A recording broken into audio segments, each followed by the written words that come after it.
Saludo al doctor Román Sánchez Zamora, que nos ha hecho favor de estar ya en otras ocasiones por aquí en el programa para presentarnos sus proyectos en relación a este personaje que no sé si ya es popular o no lo has conseguido, pero ahora traes algo nuevo, el Romy Ciudadano, que así es como le has dado en llamar. Román, buenos días.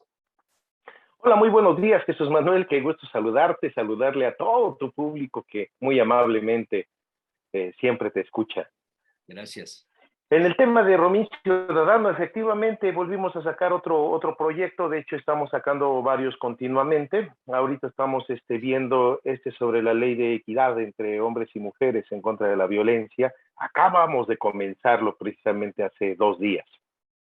Acá tengo yo el Twitter que subiste, que lo voy a poner para ilustrar lo que estamos hablando. Eso nos permite tener algo de objetividad en el asunto. Aquí lo voy a poner. Este es el tweet que subiste. Artículo 1 de la Ley General para la Igualdad entre Mujeres y Hombres. Esa ley tiene por objeto regular y garantizar la igualdad de oportunidades y de trato entre mujeres y hombres, promoviendo el empoderamiento de las mujeres y la lucha contra toda discriminación basada en el sexo. ¿Es uno solo? Así es, bueno, ahorita han salido ya 2. Ah, bueno, este es el que yo tengo. Sí, ese es uno. A la mano, no sé si estará el otro. Sí, ahí en la página de Romín. Página. Sí, ahí arribita. Hasta arriba, hasta arriba. Ahí está. Sí, tratamos de poner un video y una postal. No, el de abajo, ese es el de presentación. Un poquito más abajo. Ese. ¿Este es el otro? Sí, ese es el que salió ayer. Hola, otra vez, te saluda el ciudadano Romín. Esta vez con la Ley General para la Igualdad entre Mujeres y Hombres. Artículo 2. Son principios rectores de la presente ley la igualdad, la no discriminación, la equidad y todos aquellos contenidos de la Constitución Política de los Estados Unidos Mexicanos. Hola, otra vez, te saluda el ciudadano Romín. Esta vez con la Ley General para la Igualdad entre Mujeres y Hombres. Artículo 2. Son principios rectores de la presente ley la igualdad, la no discriminación, la equidad y todos aquellos contenidos de la Constitución Política de los Estados Unidos Mexicanos. Son 2 en esta nueva versión. Sí. ¿Qué buscas con estas contribuciones, Román Sánchez Zamora? Mira, precisamente lo que buscamos es que la gente sepa de qué se trata su ley. De hecho, ahorita acabamos de terminar estuvimos transmitiendo aproximadamente 298 videos. Lo hicimos prácticamente en un mes. Sobre los reglamentos de tránsito federal, estatal y municipal. Ahorita ya toca esta ley y prácticamente lo que tratamos de hacer es difundir de una manera más práctica estas leyes para que la gente sepa de qué se trata y sepa defenderse, sepa en un momento dado exponer sus motivos ante las autoridades, ante la misma sociedad, pero sobre todo, más que defenderse, que sepa cuáles son sus derechos, cuáles son sus obligaciones. De eso se trata este proyecto, prácticamente exponerle a la sociedad en videos que van hasta 30 segundos las generalidades de lo que se trata. De eso se trata este proyecto, mi estimado Jesús Manuel. ¿Y cómo ha sido recibido por los ciudadanos? ¿Tiene demanda? Sí tiene demanda y de hecho he estado, lo tenemos que estar arrobando. El día de ayer estuve arrobando a legisladoras, a jefes de gobierno, prácticamente a presidentes municipales mujeres, precisamente para que sepan de lo que estamos haciendo. Entonces, sí cuesta un tanto de trabajo, sobre todo primero que lo vean, después que le pongan el like y sobre todo que lo compartan.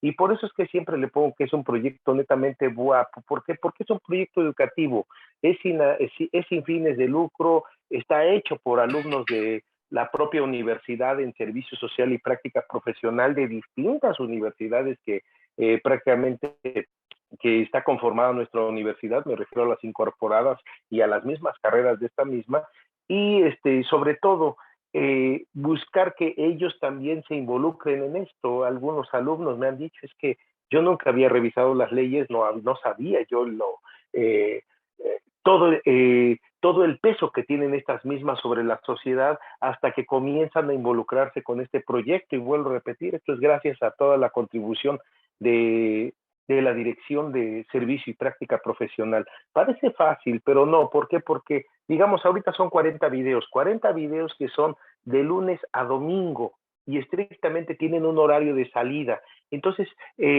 tenemos agentes de control que en todo momento están vía WhatsApp, lo estamos monitoreando, estoy monitoreándolo vía redes sociales, y en todo momento tenemos que estar viendo que estos mismos tengan vistas. Por supuesto que hay algunas plataformas que nos funcionan más que otras, y en este caso, digamos, Instagram, que es muy rápido, y también TikTok también tiene su página, son muy rápidas, son muy ágiles, y por eso tratamos de que sea lo más coherente y rápido posible para que la gente capte lo que nosotros queremos en relación a el ciudadano romín, mi estimado Jesús Manuel. ¿Qué tanto están colaborando los medios tradicionales, la radio, la televisión, las plataformas de los portales de noticias, la parte digital que ahora se usa mucho? ¿Qué tanto te respaldan, Román? Fíjate que he estado viendo que a pesar de que les he dicho de que en dado caso de que quieran los videos madres, solamente la única condicionante es que no borren los logos de la universidad y que los logos, y que los videos los pasen completos, definitivamente no ha existido ni por parte del gobierno del estado ni por parte del gobierno municipal, a pesar de que los involucra. No ha habido ese eco, por desgracia. Sí he buscado a los regidores, he buscado a los diputados involucrados y todo queda más que qué bonito proyecto, ojalá les vaya muy bien, cuando nosotros hemos sido muy específicos y claros en decirle que lo único que buscamos es difusión.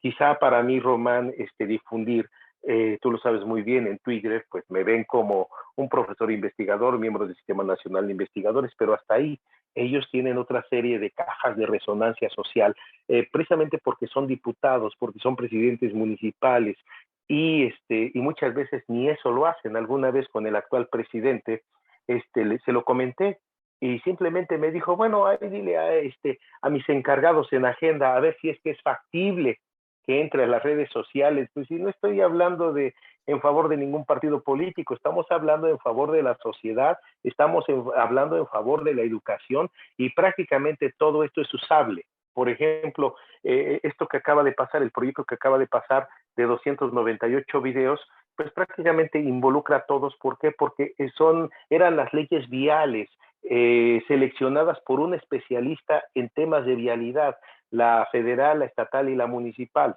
Entonces, prácticamente son proyectos muy usables. Tenemos todavía en archivos, ahorita tenemos la ley del Seguro Social, la ley federal del trabajo ya pasó, pero sí tenemos la ley de amparo, tenemos la ley electoral que va a entrar en discusión, ya los tenemos grabados. Entonces, son muchos los videos que tenemos, pero si bien las plataformas son nuestras, pero muchas veces incluso estas mismas hasta tratan de sancionarnos por el hecho de estar exponiendo videos a diario. Entonces nos mandan correos electrónicos de qué se trata, etcétera, etcétera, y tengo que estar respondiendo que son proyectos educativos netamente. Entonces, incluso hasta las propias redes sociales, desde sus plataformas, nos llaman la atención de por qué publicamos tantos videos. En fin, he arrobado a medios de comunicación, he arrobado a columnistas y todo, pero por desgracia el tema educativo es poco atractivo. ¿Y por qué es poco atractivo? Porque es una siembra a muy largo plazo, es decir, es sembrarle a un niño que ahorita tiene 5 años para cuando tenga capacidad de decisión a los 18 años. Entonces estamos hablando a 13 años, a 10 años. y ellos, muchas veces los medios de comunicación están más interesados en lo inmediato, en lo que ya está, en el accidente y todo ello. Eso sí lo arroban, eso sí les interesa el video, es más, hasta los sustraen de las mismas plataformas y les ponen sus logos para poder difundirlos. Y temas educativos, nuevamente vuelvo a repetirlo, todos están invitados a que si en un momento dado ellos quieren, les pasamos los videos para sus propias plataformas. No es en favor de Román, es en favor de una educación, y es algo que estamos haciendo dentro de la UAP como un enlace social y formativo netamente. De eso se trata, mi estimado Jesús Manuel, y muchas gracias por por estos espacios que me das precisamente para poder difundir este tipo de ¿Qué proyectos. sigue después de esto, Román? Fíjate que me he estado preguntando qué sigue, y afortunadamente, bueno, uno de los puntos que de hecho lo presenté la vez pasada, que también en tu espacio, el tema del libro de derechos humanos que hicimos, es prácticamente con códigos QR, es un libro, fue auspiciado por el CONCITEF, pero que está en español y el náhuatl. Ahorita estoy buscando precisamente que me lo traduzcan en totonaco, para que podamos ampliarlo a lenguas originarias, pero sobre todo es el tema de inclusión social, ¿sí? En algunos casos, hablando con estas personas de esas comunidades originarias, nos dicen, pues sí, a nosotros nos gustaría saber, pero muchas veces no hay alguien que nos lo explique. Entonces ya les comenté cómo está el proyecto y me dijeron que sí, que van a buscar la forma de que puedan apoyarnos, pero lo más, ¿cómo diremos?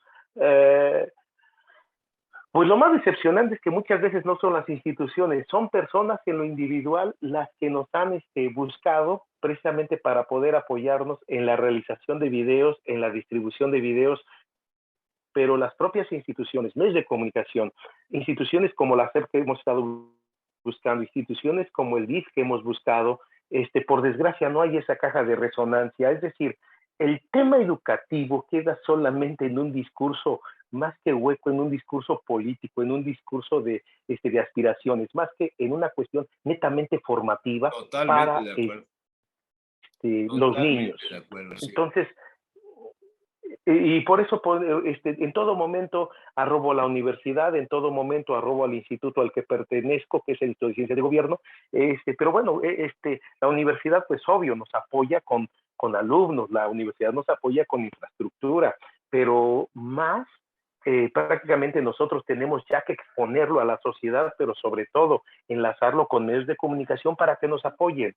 El proyecto Romín no es un proyecto lucrativo, es decir, no porque yo les dé los videos, ellos van a tener que contribuir con dinero o algo, no, simplemente con que nos ayuden a robar, con que nos ayuden a compartir, con eso nos están apoyando bastante. Les he comentado, yo ni quiero ser youtuber, ni quiero decir que soy influencer, ni nada de eso. Lo que queremos es educar a la sociedad por medio de las plataformas existentes, ¿sí? Entonces, hemos hecho ya varios proyectos, hemos estado haciéndolo desde la propia Constitución, estos videos sobre derechos humanos, la Declaración Universal de Derechos Humanos, ¿cómo se llama? La Ley Federal del Trabajo, varias cosas que pues prácticamente, pues sí, tenemos varios amigos que son abogados, nos ayudan, seleccionan, algunos que están metidos en temas estrictamente electorales, por ejemplo, Sandra Timal, que está metida en temas electorales, nos ayudó precisamente recientemente en una serie de videos que se hicieron con respecto a la ley de archivos, la importancia de estos, pero sobre todo el tema también de equidad de género. O sea, hay muchas personas que nos han estado apoyando, sin embargo, sí necesitamos más apoyo con el tema de difusión. En algunos de los casos, pues hemos visto ya que podamos involucrarlo en TV Web nos están apoyando. Hemos buscado ya también a Televisión de Puebla, pero por desgracia no ha existido esa caja de resonancia. Tenemos dos vertientes de videos, los amateur, que son los que metemos en redes sociales, y los videos que hacemos en alta definición, que esos ya son para canales de televisión. Es decir, bueno, estamos totalmente dinámicos. Si tuvieras presupuesto y la UAP dentro de los convenios que firma con los medios, metiera la pauta de tus videos, se irían a la fama definitivamente, porque los medios Sí, definitivamente es sí. el recurso. Pero como ahora te metes en asuntos de igualdad de género, mujeres, ¿los colectivos femeninos no te respaldan? Híjole, ahí es un tema muy delicado. Fíjate que precisamente para este proyecto que estamos lanzando, sí busqué algunos, pero me dije, surgía una situación prácticamente, ¿cómo diremos?, de selectividad social. Es decir, decían, sí está bien, lo hacemos, ponemos el nombre de nuestra agrupación. Ah, pero mira, es hombre el que lo está dirigiendo. No, solamente van a ser mujeres. Entonces, precisamente al encontrar este tipo de cosas, le dije, no, las cuestiones de equidad de género son hombres y mujeres, todos en Ah, o equidad, sea, en igualdad si de fueran circunstancias. mujeres quienes lo dirigen, entonces sí te respaldarían, pero como no son mujeres, Así es. no sabía que existían estas condicionantes. Es, Pues por algo, desgracia sí existen. es algo nuevo para mí, fíjate. Y me lo dijeron a mí, o sea, por eso yo les dije, ¿saben qué? Discúlpenme, no es el fin del proyecto, precisamente irnos hacia el otro extremo. Y si estamos hablando de equidad, es equidad, son hombres y mujeres, son alumnos y alumnas, y es igualdad de circunstancias. Entonces, Claro. precisamente seleccionamos a un grupo de 20 personas que nos de 10 personas, perdón, 5 hombres, 5 mujeres, y precisamente son los que nos ayudaron a hacer estos videos amateur. Y vuelvo a repetir, este proyecto no estaría vivo en dado caso de que no tuviéramos la actividad de jóvenes haciendo su servicio social y práctica profesional de distintas carreras apoyándonos. Y prácticamente pues estas actividades pues se han prestado para el home office, es decir, en todo este periodo de pandemia estuvimos haciendo muchos videos porque como lo podían hacer desde su casa y es netamente amateur, estas versiones que son para redes sociales, pues tuvimos mucha respuesta en la cuestión de la elaboración de videos. Pareciera muy simple, pero ya cuando decimos son 136 artículos de la Constitución, son 136 videos, son 298 videos, entonces ya la cosa se complica y sobre todo que en algunos de los casos tenemos poco tiempo para meterlos, tenemos que meter 4 o 5 videos al día, entonces ya se nos va complicando. Ahorita solamente vamos a publicar un video al día durante 40 días seguidos, incluyendo sábados y domingos. Esto entonces ya es cuando ves la participación de los alumnos, el involucramiento, pero sobre todo el compromiso que toman social hacia esto. Y lo mejor de todo es que en el momento que lo están haciendo, en el momento que están revisando, hay una metodología que se llama investigación-acción, es decir, mientras están en la acción, están investigando y están aprovechando la información que ellos mismos están generando. Entonces, por eso es que muchos me han dicho, oiga, profe, ¿me puedo quedar a hacer, puedo apoyar todavía más tiempo? Le digo, mira, por desgracia, la experiencia me ha dicho que una vez ustedes terminan, ustedes tienen que ver otros horizontes, pero si en un momento dado, después de 2 meses, consideras que nos puede seguir apoyando, adelante. Y efectivamente hay algunos que nos han apoyado. Por ejemplo, sí, por ejemplo, la que nos ayudó en hacerlo en náhuatl, ella estuvo con nosotros, fue mi alumna y posteriormente se quedó precisamente para ayudarnos y se le dieron los créditos en el libro que salió por parte de la UAP y del CONCITEP, con respecto a la Declaración Universal de los Derechos Humanos. En que espero yo que salga ya del Totonaco, que de hecho sería una actualización ya de ese libro, es prácticamente una persona de la sociedad civil netamente ajena a agrupaciones, claro. Vio el proyecto, me dijo, oye, qué bonito está, yo podría participar, por supuesto, si es que nos ayudas. Y entonces estamos ya en planes para poder insertar en Totonaco estos videos también de la Declaración Universal de los Derechos Humanos. Entonces, ¿cuántos meses requiere mucha gente. ¿Cuánto tiempo lleva desde que detonaste a Romín Ciudadano? A Romín. ¿Cuánto ha pasado? Ya llevamos 2 años. 2 años. Precisamente la pandemia, realmente Romín sí, es hijo de la pandemia, por decirlo de alguna manera. Así es, de hecho, empieza casi con la pandemia, se empiezan a difundir todos los videos y prácticamente sí es hijo de la pandemia Romín, por eso nos ayudó mucho en estar activos y sobre todo en trabajos en casa, hacer todos estos videos. Y algunos me dicen, oye, Román, es que no se escucha bien. Oye, Román, pero es que de esto se trata, de que no sea profesional, de que sea neta amateur. ¿Y por qué es un dedo? La vez pasada lo explicaba yo, porque un dedo puede ser un niño, puede ser un adulto, puede ser un oficinista, puede ser un obrero. Cualquier persona nos puede apoyar y sobre todo busca la identidad de cualquier persona. ¿Sí? No sé si recuerdas precisamente en esto de buscar equidad y sobre todo identidad, unos comerciales de la SCT que sacaba con unos huevitos, sí. donde todos encontrábamos identidad. Sí, claro. Muy bien. Pues Román, muchas gracias, te lo agradezco mucho. Ojalá y nos mantengas al tanto de los avances de este proyecto y ya sabes que acá estamos a la orden para lo que necesites, con mucho gusto. Muchas gracias. Nada más un último comentario. Las personas, agrupaciones e incluso medios de comunicación, cualquiera que desee tener los videos del Ciudadano Romín, siempre y cuando solamente los deje así como están intactos, puede decirnos por medio de nuestras redes sociales y nosotros podemos hacérselos llegar los videos madre para que en un momento dado pues no simplemente comparta ligas. Eso sería, y muchas gracias mi buen Jesús Manuel, siempre tú tan solidario con este tipo de proyectos. Gracias, Román, un abrazo. Muchas gracias.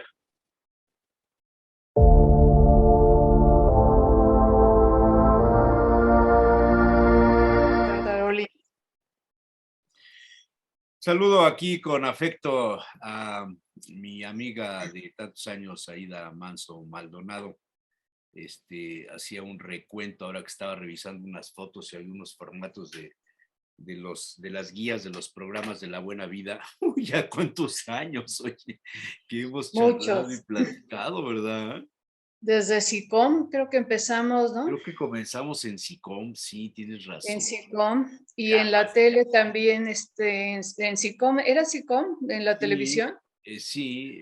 Que hacías entrevistas en la tarde o noche, no me acuerdo. Pero grabábamos, pero sí, era sí. El programa de la noche. Sí, tanto en la tele como en radio, en SICOM. Radio. Cuéntame, esta mecánica que les puse hace 2 semanas me gustó porque me permite ver ustedes qué prioridades tienen en su vida cotidiana. Yo en la óptica periodística tengo la deformación de andar buscando lo malo. Es parte de la formación periodística. La noticia no es que un perro muerda a un niño, sino que un niño muerda a un perro, ¿no? Entonces, a partir de eso es todo un relajo ahí. Y ahora quiero volver a poner en práctica el ejercicio de las últimas 2 semanas, si me lo permites, Aida Manso. ¿A ti cuál es el tema de la semana o de qué quieres, cuál es tu comentario de hoy? Mira, hay muchas cosas, pero lo que más me impactó ayer, viendo las redes, los diferentes programas, algunos espectaculares, otros de chismes, pero lo que a mí me impactó fue oír al señor Mario acerca del caso, Mario Escobar, el caso de Devani. Sobre todo por la cuestión de haber confirmado 2 cosas. Una, que su hija la habían asesinado. Definitivamente esto es un hecho, ¿no? Aquí ya se descarta cualquier cuestión de accidente, de X. Definitivamente esto fue un homicidio, que hay que investigar, ahora queda esa parte.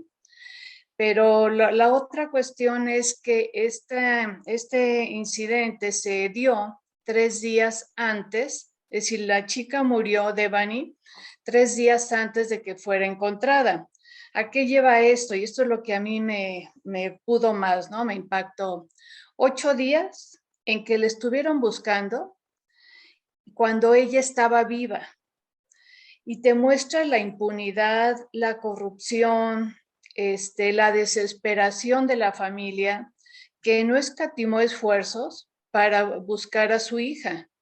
Se hicieron todo lo que estaba en sus manos y más allá de lo que estaba en sus manos. Lo terrible es que él dice, pasé por acá y si ella la vieron entrar y no la vieron salir, quiere decir que cuando yo vine al motel a buscarla, ella estaba viva. ¿Te das cuenta lo que esto implica para el familiar, la madre y el padre? De hecho, dice don Mario, ni mi esposa ni yo, después de oír la noticia, no pudimos dormir toda la noche. Estuvimos donde ella estaba viva.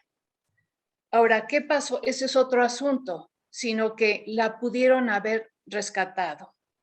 Si las cosas se hubieran manejado de manera limpia, clara, con una buena investigación, con una buena intención de hacerlo, porque también aquí hay que ver esta parte, hubieran rescatado a su hija.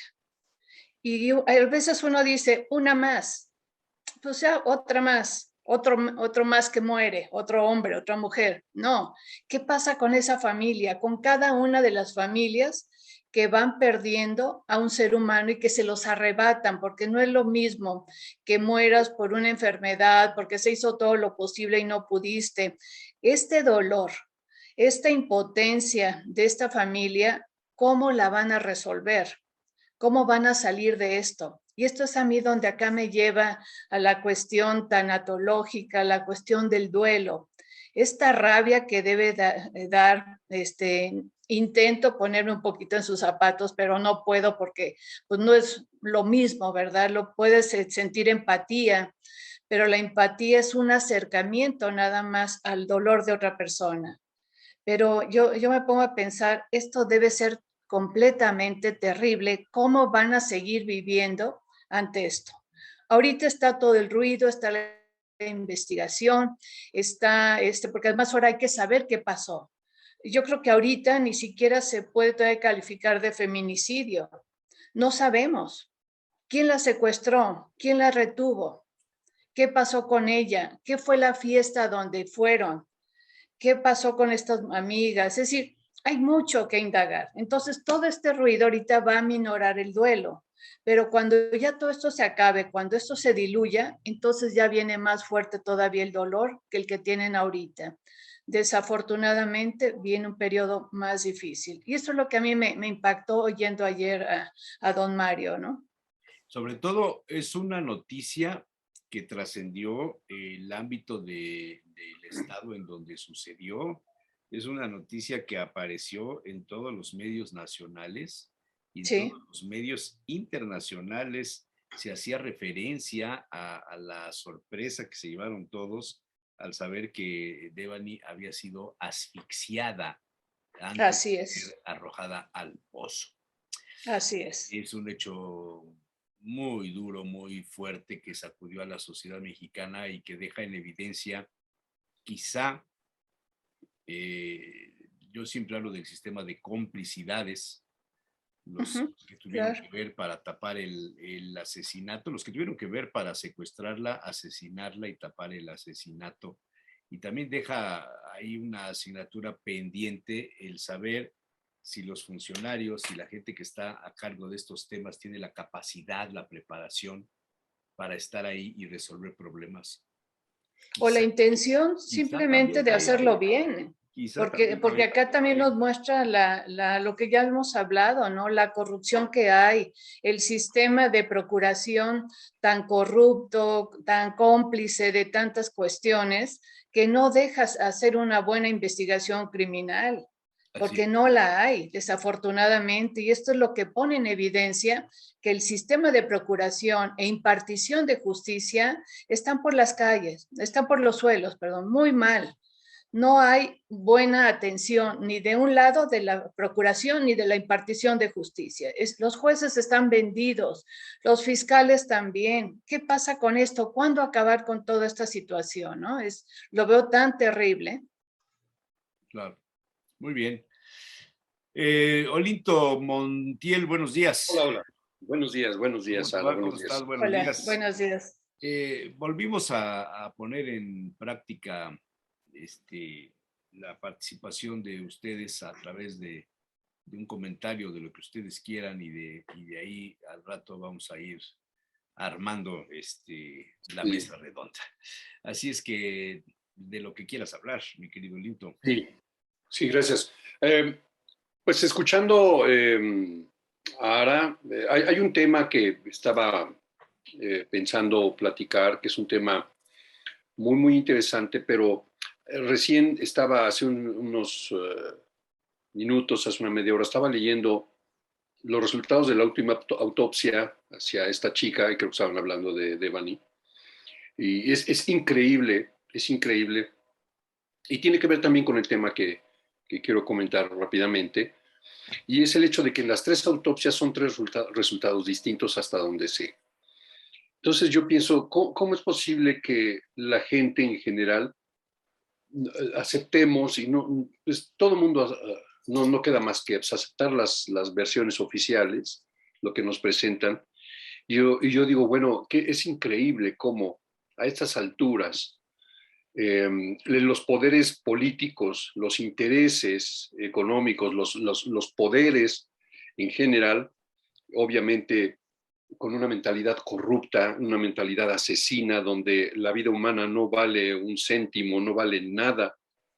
Obviamente, hombres y mujeres, hablando de feminicidios o de cualquier homicidio, es un acto, sí, de poder, es un acto donde la vida humana pasa a último lugar, no tiene valor alguno. Lo único que vale es el interés de la persona, de las personas implicadas en estas atrocidades. Y por otra parte, yo digo, ¿cómo la ciencia, y yo la entrecomillo la palabra ciencia, pasa a un lugar, o la cuestión tecnológica pasa a un lugar secundario?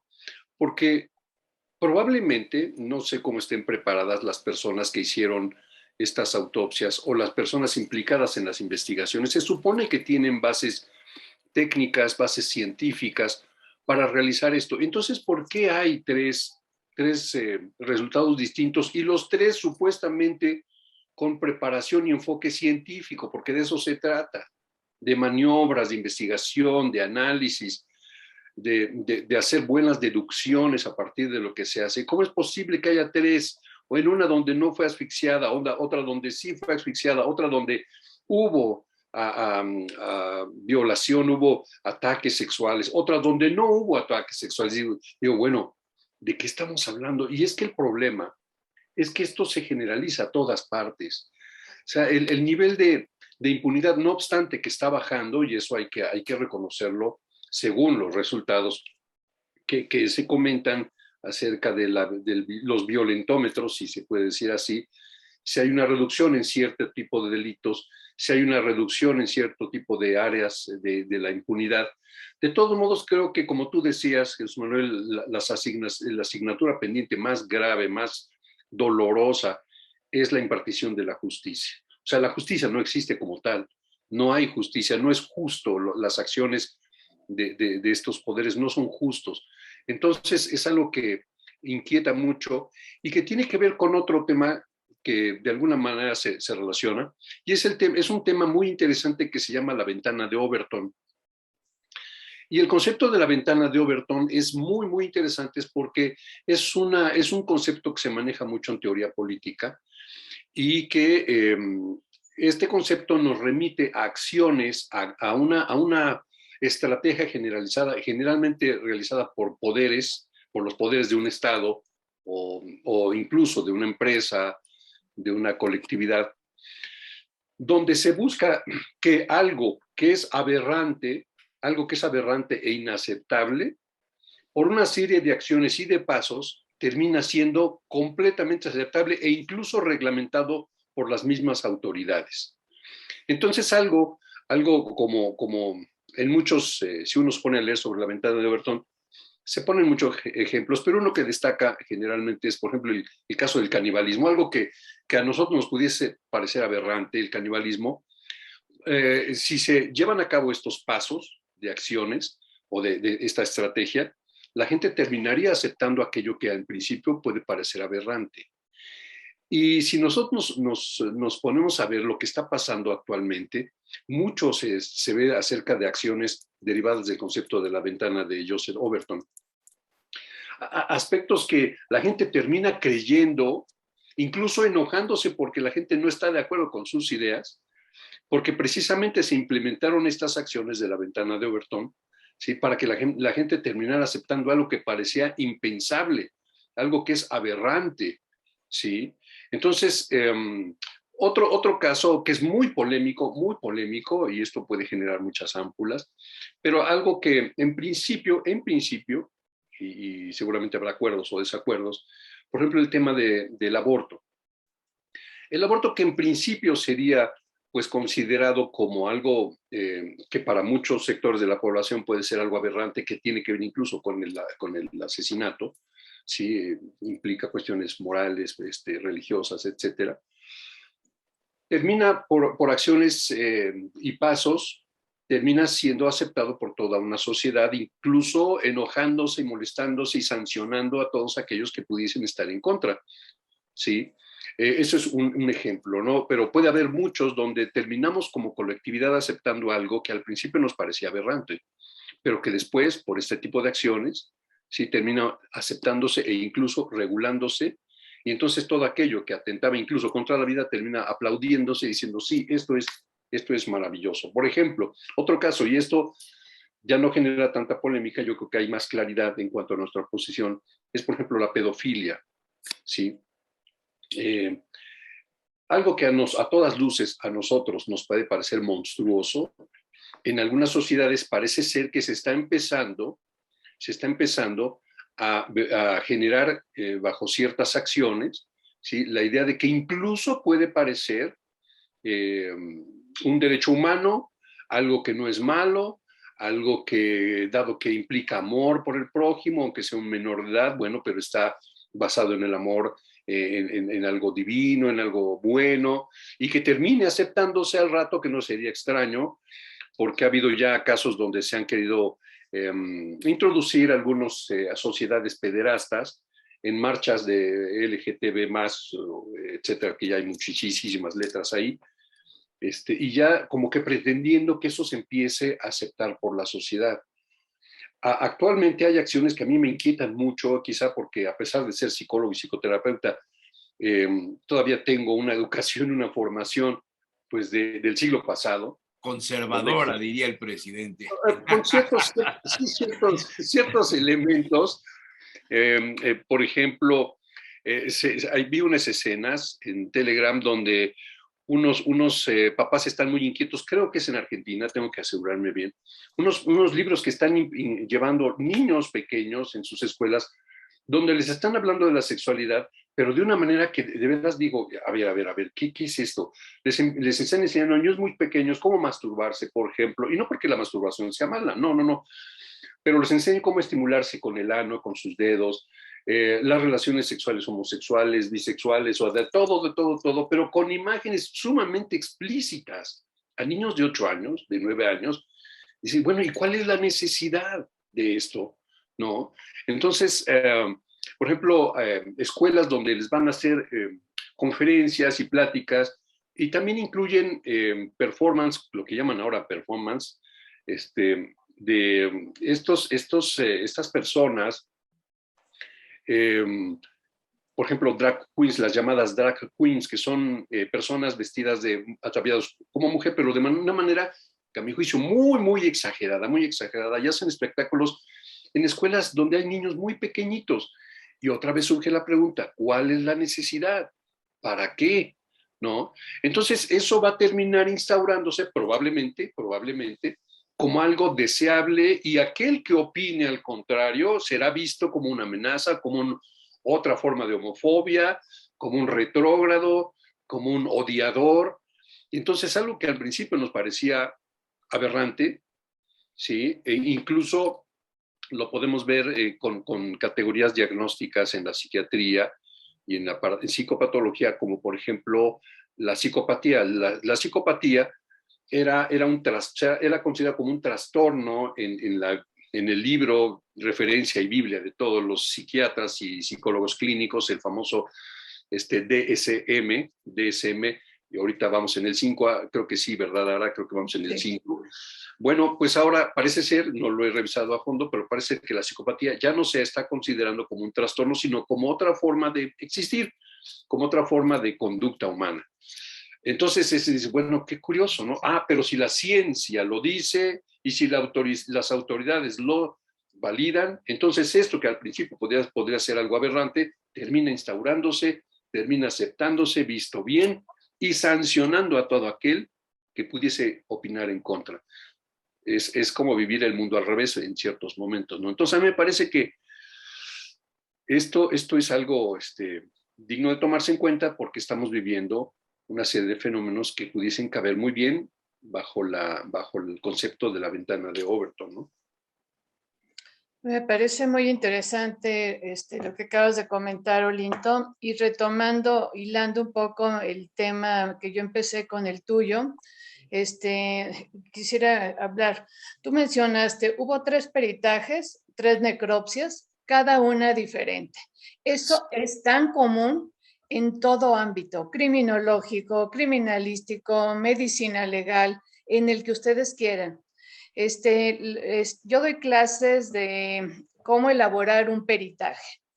Y una de las cosas que platico con mis alumnos, porque yo me dediqué muchos años a los periciales, es si estamos viendo a la misma persona, llámese víctima, victimario, como sea, los 3, porque primero es el peritaje, era como se hacía, ¿no? El peritaje del oficial, digamos, que era el que siempre se le daba validez. Luego el peritaje de la defensa. De la defensa, pues obviamente era contratado por el abogado que defendía el caso, ¿no? Y como siempre resultaban diferentes, se tenía que ir al tercero en discordia. Ni siquiera hacía caso de uno y de otro, hacía el suyo y la decisión de este tercero era definitiva. No importaba si estaba bien hecha o estaba mal hecha. Esto es en el sistema inquisitorio. Una de las cosas que yo les comentaba a mis alumnos, si estamos viendo a la misma persona, los 2, 3, los que trabajemos, tenemos que llegar a la misma conclusión. La diferencia puede ser en la elaboración del reporte, que quizá yo pongo primero unas cosas, tú pones primero otras, pero la conclusión tiene que ser la misma, porque estamos hablando de alguien, a diferencia de que estuviéramos hablando de un aspecto emocional y la viéramos en diferente momento de su vida. Ahí sí, porque yo puedo ver a alguien en una etapa depresiva y después ya no está depresivo, por ejemplo. Pero cuando se trata de una necropsia, son cuestiones totalmente objetivas. No es subjetivo como en la psicología, como en un momento puede ser la criminología, que se te pueden ir datos. No, aquí es objetivo. Estás trabajando con materia, con un cadáver, a cual no puedes decir, acá sí hubo y acá no hubo. Entonces, ¿qué pasa? No queda otra cuestión más que está habiendo corrupción. ¿Por qué? ¿A quién te paga por decir algo? ¿O qué intereses hay atrás del que te dice que pongas algo? Ocultar. Y esto es el eterno problema en los periciales. A ver, estoy Sí. muy atento a lo que están diciendo porque ustedes hablan con el conocimiento de la ciencia y de la experiencia que les da el estudio y la academia. Yo fui reportero de policía. Okay. Los periodistas antes nos iniciábamos no haciendo una columna, no firmando una nota. Te mandaban a leer los legajos del Ministerio Público a buscar la nota. Uh-huh. Si había habido un crimen, si había habido un robo, si había habido un abuso. Se queda registrado en el Ministerio Público las versiones de las denuncias. Hay un atropellado, llega el Ministerio Público, da fe, el atropellado venía caminando en tal calle, etcétera, un vehículo se pasó el alto, hay un reporte pericial de tránsito, en aquella época se llamaba tránsito, etcétera. Sí. Esto te va formando en la objetividad. Tiene su razón de ser que un reportero de los de antes, no somos iguales, diría el señor presidente, de los de antes, Claro. empezaban a formarse con el tema policíaco, porque son temas de puntualidad. presunto responsable de homicidio. Tú no puedes escribir en una nota que el señor es responsable de homicidio, por ejemplo. Así es. Entonces, es todo un proceso para ir redactando en función de entender los límites del periodismo y entender este asunto de buscar decir la verdad, pero basada en los hechos.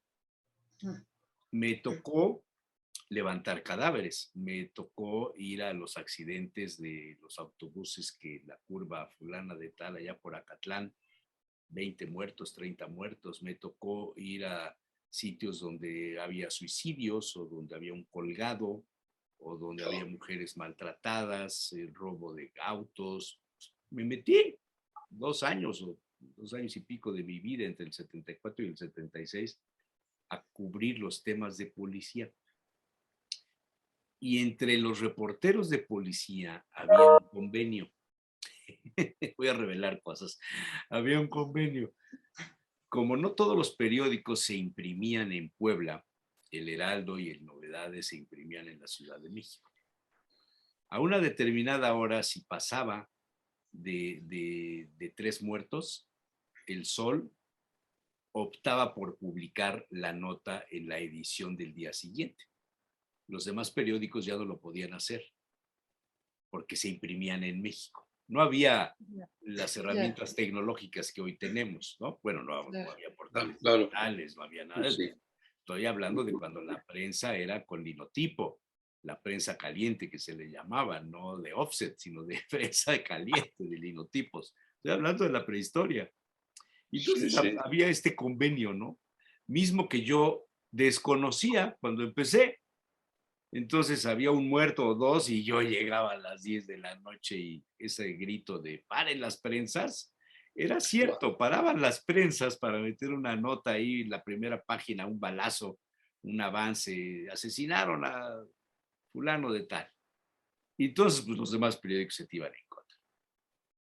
Wow. Luego de esto venía un asunto de cuál era la versión del asalto, la versión del asesinato, la versión del delito. Si el reportero llegaba primero que el Ministerio Público, cosa que sucedía muy a menudo, recogía una versión. Si el reportero llegaba después del Ministerio Público o de los policías que acudían a la escena del crimen, del asalto, de lo que fuera, recogían la versión que ya estaba salpicada por los comentarios de los policías y del agente del Ministerio Público. Claro. Si se tomaba la versión del que transportaba el cadáver, la agencia funeraria, entonces era otra versión. ¿Cuál era? Al día siguiente o a las pocas horas, el procurador o el funcionario daba una versión oficial de los hechos. Era otra versión. Entre los reporteros existía una norma, digamos, no sé si llamarle código de ética, pero algo había. ¿Cuál es la versión verdadera de un hecho policíaco, de un asalto, de un crimen? ¿Cuál es la verdadera? ¿A quién creerle? No en el escenario de que hay un detenido, hay un acusado, hay un defensor, ya entran los abogados, ya entran los argumentos de que si no le leyeron sus derechos o que si lo transportaron en un vehículo que no era el oficial o vete a saber 1000 cosas. De lo ocurrido, nada más. Sembraron la arma, etc. ¿Cuál es la versión, Ori? ¿Cuál es la verdadera versión en la que hay que creer? ¿Cuál? Es que va a estar siempre. De hecho, fíjate que estos. No. ¿Qué? A ver, dinos. La primera versión. ¿Pero con base en qué? Sí. La primera versión. ¿Quién fue la persona donde se dio la primera versión? Mataron al señor, le dieron 3 tiros. ¿Quién fue? Ese que va corriendo ahí. Esa es la primera versión. Segunda versión.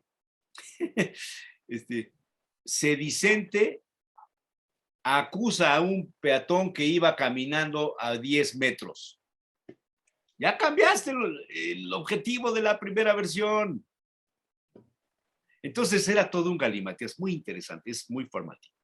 Pues es que se vuelve a poner en la mesa esto de Campo Amor, ¿no? Sí, todo es según el color que está con que se mira. Sí, pero pero a ver, es que es cierto, es que es cierto. en relación con los hechos que está narrando Aida, que planteó el tema primero, hubo 3 autopsias. Hay antecedentes que habría que poner en la mesa. Si no hubiera sido el papá el que se movió, Sí, el que exacto. financió, buscó, Sí. patrocinó, se involucró en buscar el cadáver de su hija, así es. ¿qué Así hubiera es, pasado? Lo cual así quiere es. decir que hay una bola de Así cosas es. Hay un alrededor entramado ahí muy, del hay un entramado muy asesinato de perverso. esta Es niña. lo que está Y poniendo en luego evidencia este caso. las autoridades, los dueños Así del es. hotel Palenque, las amigas, los amigos, el Sí, taxista, todo esto que ustedes han leído, que ya está salpicado de las diferentes versiones que se van acomodando, nadie había dicho que fue un homicidio. Se cayó al pozo, por eso no la así fue. encontraban. Es de Ujú. primaria, la Pero ni de primaria. explicación. La Es explicación que es no de era creíble. primaria. Después del niño ahogado, pues tapen el pozo. Eso Claro. es una ofensa a la Ahora inteligencia. resulta que la insistencia del papá viene a revelar que la chica murió asfixiada. Por lo tanto, estamos hablando de un asesinato Claro. Así es. premeditado, con alevosía, con ventaja. Ese es un tema, sin duda, es un tema bueno, Aida nos lo ha puesto sobre la mesa. Yo traía otro, no sé si soltarlo ya, pero ustedes seguramente han seguido, queriendo o sin querer queriendo, la serie de denuncias que ha hecho Laida Sansores, Oh, Así sí. es. la Sí, gobernadora de claro. Campeche, contra el Sí. exgobernador de Sí, sí, Campeche, sí, las sí, claro. grabaciones, todo esto. Los diálogos, no sé si los han escuchado, no sé si han tenido Sí. como la morbosidad, quizás sea la palabra adecuada. No sé si han tenido la morbosidad para entrar a escuchar los audios y enterarse de lo que el Y más señor... cuando te lo anuncia, este va a estar asqueroso. Sí. Pero ustedes imagínense, al margen del señor que se trata, que para mí Sí. es el sepulturero del PRI, queda claro. Ese señor es el Sí. sepulturero del PRI. Claro. Y bueno, pues habrá que darle las gracias, porque vaya a echar la última parada. Que Claro. siga mucho La tiempo última ahí. parada, ¿no? Pero ¿cómo es posible que alguien que fue gobernador, cómo es posible que alguien que tuvo el poder de gobernar a un estado como Campeche y que ahora es presidente de un partido político con una historia de 80 años, se exprese de esa manera, Oh, sí. use ese lenguaje? O sea, en serio, a los priistas debía darles vergüenza que los dirija un señor que habla así Claro. de sus propios compañeros, de otros políticos, de los periodistas. Ahora le tocó a Ciro Gómez Leiva Y a, Lo- y a a López López Dóriga Dóriga. también. Ya le contestó López Dóriga Sí, ahí. él sí le contestó enojado. No, yo creo que todo el mundo le va a contestar. Pues ya es No, una... Ciro dijo, ya me enteré que soy su brother. Sí. Soy un impresentable, es un tipo impresentable, todo lo que ustedes Sí, quieran. de plano. ¿Cómo lo Pero pueden sostener ustedes ahí díganme, todavía? bajo la óptica de las disciplinas que ustedes manejan, ¿qué hay en la cabeza, en el cerebro de una persona que sigue, si nos remontáramos al siglo XVIII o al XIX, señores, este es un cacique, es un hacendado que tiene derecho de pernada sobre las mujeres que están en la hacienda? Sí. Claro, Este, claro. este señor sería el de la tienda de raya. Sí, sí. Este individuo sería el dueño de la vida de quienes viven en su hacienda. Sí. Esto, pensé que lo habíamos superado con las leyes de reforma, con Benito Juárez, con la Revolución Mexicana o qué sé yo. Y resulta, y aquí quizá intervenga el tema de la psicología, es qué vio Alejandro Moreno, a quien de niño le decían Alito, con lo cual ahorita voy a pedirles un comentario sobre esto de los apodos que les ponen a los hijos, a las hijas, etcétera. Alito, eso de Alito es como el niño bonito, como el Alejandro chiquito, como el consentido. Alito, como el no rompe un plato. Alito. ¿Qué vio Alito en su infancia? ¿Cómo fue su papá? ¿Cómo fue su mamá? ¿Cómo fueron sus tíos? ¿Cómo llegó a tener el dinero su familia, que presumen que es una herencia de años, que no es producto de su paso por el gobierno ni por la política? ¿Qué vio este Alito para tener una personalidad como la que hoy refleja a través de los audios? ¿Cómo la ve? Pues es interesante porque creo que son varias, ahora sí, para variar, perdón por eso. Los oigo, ¿eh? Varias cosas, ¿no? Por un lado, no sé, viéndolo incluso su fisonomía, su manera de arreglarse, todo eso, es de las personas que no toleran un pelo fuera de lugar, ¿no? O sea, me da la impresión de que es medio metrosexual Claro. ¿no? Sí, sí. Y por acá tuvimos uno. Por acá tuvimos así, Nos recuerda. con características similares. Es decir, son personas, y esto no es un análisis psicológico, solamente es un comentario, ¿no? Que me da la impresión que Alito o el otro que tuvimos por aquí son personas que primero que tienen cierto grado de medio esquizoide, ¿no? O sea, como que andan alucinando cosas, mundos en los cuales creen que viven y se empecinan en vivir ahí. Es decir, en el mundo de yo soy poderoso, ¿sí? Plantean una narrativa absurda, pero se la creen y quieren que la gente se las crea, pero lo más increíble es que mucha gente todavía se los cree. Por ejemplo, ahora que fueron a hacer la denuncia por los audios, el colectivo de mujeres priistas que iba con él, digo, ¿cómo es posible? ¿Cómo es posible que todas estas mujeres, que muchas de ellas seguramente marchan como en los movimientos feministas, vayan y no se enfoquen en el núcleo del problema, sino en la forma, no en el fondo, ¿no? Entonces, evidentemente, todavía este señor sueña, pero hay gente que lo acompaña en su sueño de sentirse poderoso. En los audios se expresa de una manera increíble. Por ejemplo, recordemos la famosa frase que dijo, ¿no? A los reporteros o a los periodistas no hay que matarlos a balazos, sino hay que matarlos de hambre. O sea, qué indigno, ¿no? Qué cosa más aterradora e indignante. Entonces, me parece que probablemente, insisto, no es un análisis psicológico ni lejanamente, pero probablemente Alejandro Moreno y el que anduvimos teniendo por acá y otros fueron niños que fueron probablemente deformados, no formados, dándoles todo lo que querían, ¿sí? Y que probablemente los hicieron sentir como el famoso campeón, eres lo mejor, eres el más grande de tu salón, tú vas a llegar muy alto, y empezaron a meterles esta idea de que eran los mejores de toda una colectividad y tenían que llegar ahí. Entonces fueron creciendo con esa idea y fueron alabándolos, estás hermoso, qué lindo eres, etcétera. Se convirtieron en reyesuelos, ¿no? Que soñaban tener imperios. Si todavía Lito, con todo y todo, y aparte, además de que se le está desmoronando todo alrededor, cosa que no quiere ver, ¿sí? Sigue soñando con que puede ser el primer mandatario del país. No sería raro y todavía no sería raro que también toda la colectividad de gente que lo acompaña lo postule, ¿no? Entonces, yo creo que fueron educados así estos niños, dándoles todo y haciéndolos creer que eran reyesitos, ¿no? Y que todo lo merecían. Y me llama la atención esa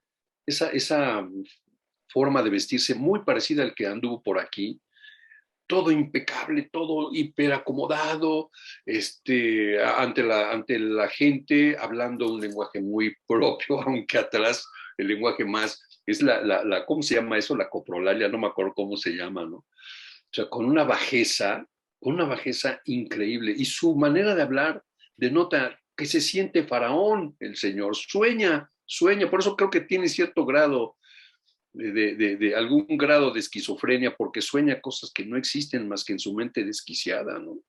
No sé cómo lo veas tú, Ada. Yo me estaba acordando de este personaje, que ustedes habrán visto, a Gordolfo Gelatino. Oh, sí. Claro, claro. Con la mamita, ¿no? Que siempre lo estaba festinando, tú puedes, tú eres el más bonito, todo te lo mereces, ¿no? Es decir, con este enfoque de tú eres, pues un narcisismo impresionante, ¿no? Yo creo que sería una de las principales características.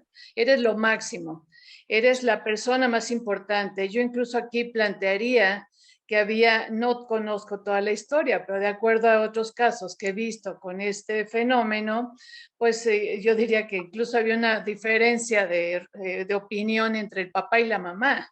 El papá minimizado. Les voy a poner el árbol genealógico. Quizá esto ilustre. Ok. El portal se llama Cuna de Grillos, ya se imaginarán por qué se llama así el portal. Claro. Dice, el árbol genealógico de Alejandro Moreno Cárdenas. Vean la foto. ¿Qué les dice esa foto?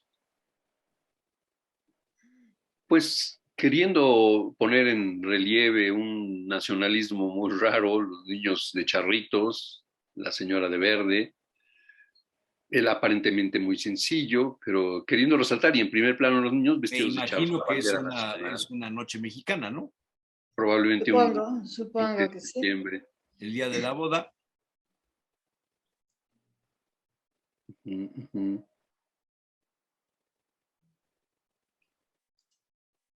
El bautismo, Alejandro y Cristel con los padrinos de bautizo de su hijo Rafael, el hombre que gobernó Campeche en 2009-2015, Fernando Ortega Bernés y su esposa Adriana Hernández.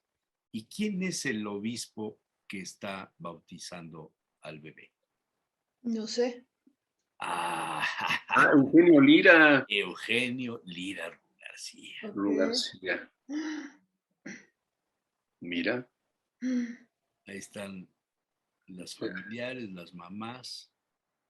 Son de familia prominente, campechana. Y con relaciones con la iglesia a altos niveles. Porque para que un obispo bautice a un bebé, hay que tener acceso al obispo, ¿correcto? Claro.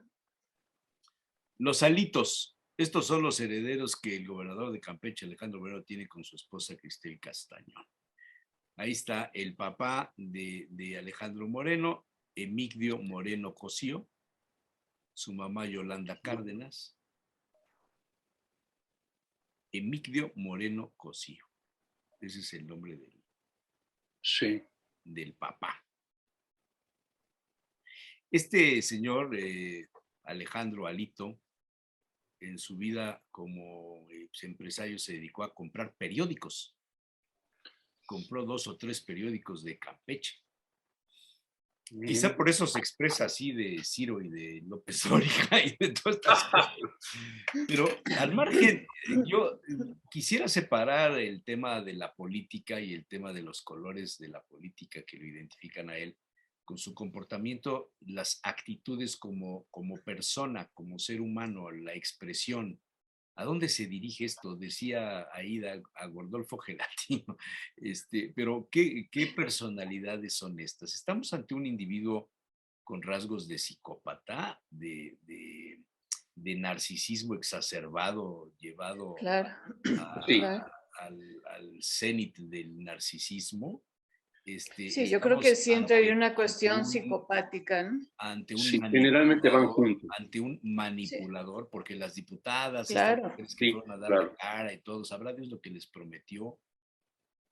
Es que son todas las características, además del psicópata, ¿no? Manipulador, mitómano, megalómano. Megalómano. Ajá, efectivamente, muy similar, como decía Olinto, a cierto personaje de acá, ¿no? Que todos conocemos. Son esas características, ¿no? De tú eres lo más importante. A Rafael Moreno. Es que luego la gente se confunde, yo mejor diga no, compañera, porque No, al anterior, Vale. a Moreno. Más vale, Moreno más Valle. vale. Sí, Sí, no, no. sí. Sí, yo creo que fue Pero todas estas entonces, características. hay un requisito sine qua non para ser político o triunfador o gobernador, tener No, estas deformaciones, estas No, psicopatías. estas las vemos en todo ámbito, incluso a nivel no tan alto, con compañeros, en sí. cualquier ámbito donde te muevas, ¿no?